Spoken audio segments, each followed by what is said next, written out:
10 years ago, a pastor and his family made a choice, a leap of faith that would test their commitment, challenge their endurance, and change their lives.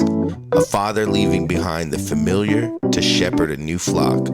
A mother standing beside him, holding the family together, and the daughter on the verge of stepping into her own future, watching it all unfold from a distance.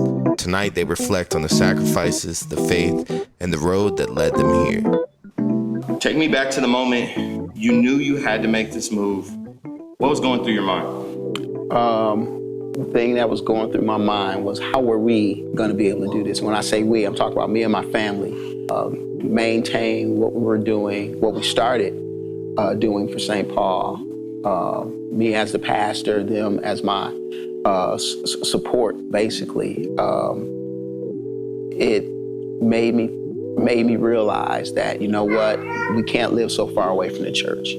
And so Pastor Faulkner at that time was in the hospital, and he had ended up passing away, and I had to drive down that night, but still be back to go to work that morning back up in Lacey. And so that's when I went to Angie and I said, hey, we're gonna have to move. Your husband felt this calling, but this was a decision that changed all of your lives. What was that conversation like? Well, for the first 3 years that Pastor had been put in his application to be the pastor of St. Paul, he and I worked together. So every day for 3 years, we would drive to work together and we prayed for St. Paul. We never prayed that God give him the church. We prayed that God would send St. Paul what they needed. And so we prayed 3 years straight.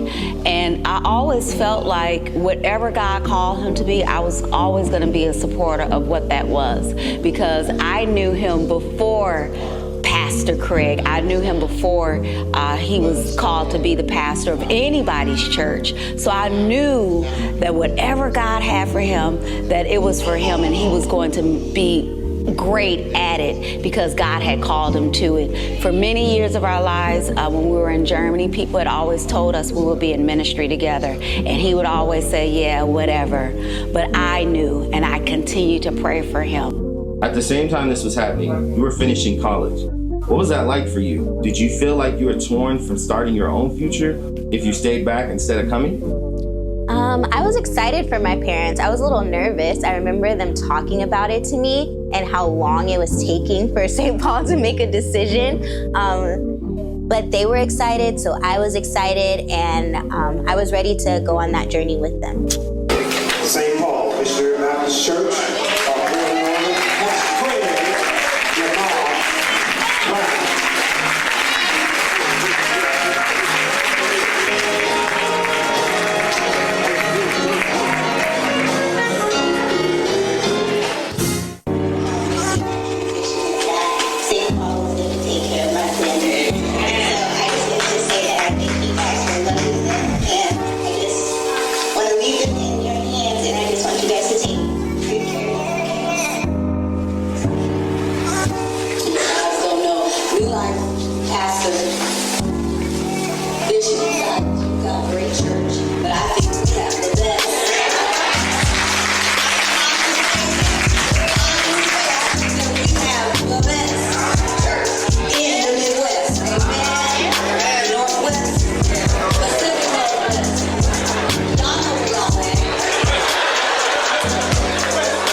St. Paul, we got a lot of new stuff coming to St. Paul.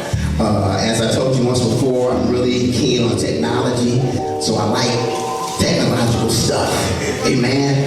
And I believe that we can use these resources and these tools to our advantage for ministry purposes. Places of worship across the area are also canceling services amid this outbreak. 483 people are in the hospital with COVID-19 tonight, with more than 100 in the ICU. There was a lot of thought that went into what we were going to do this morning. I know a lot of us are going through a lot of different things right now. Being cooped up in our homes, people who have lost their jobs. Jesus. People who are actually dealing with the coronavirus or COVID-19. tell you that that God is still in control. Amen. Regardless of what you think, regardless of how you feel, regardless of what's going on out there, God is still in control. Amen. 10 years later, what do you see when you look out to your congregation? Oh man, I see a thriving church. I see a church that has gone through a transformation from what it was when I first got here. I don't even see it as 10 years, man. It went so fast. I see it as, it's kind of like you blink and everything has changed.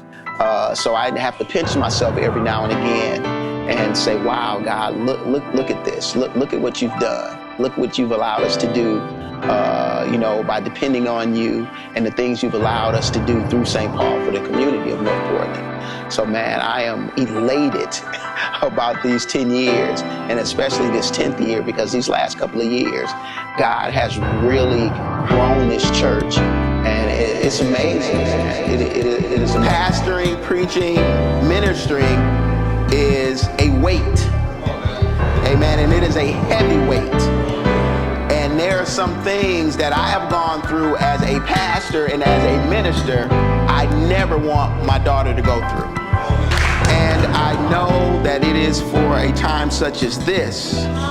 And it has nothing to do with what you may be dealing with, but it is a calling that He has been making to you for a very long time, and you have finally answered His call.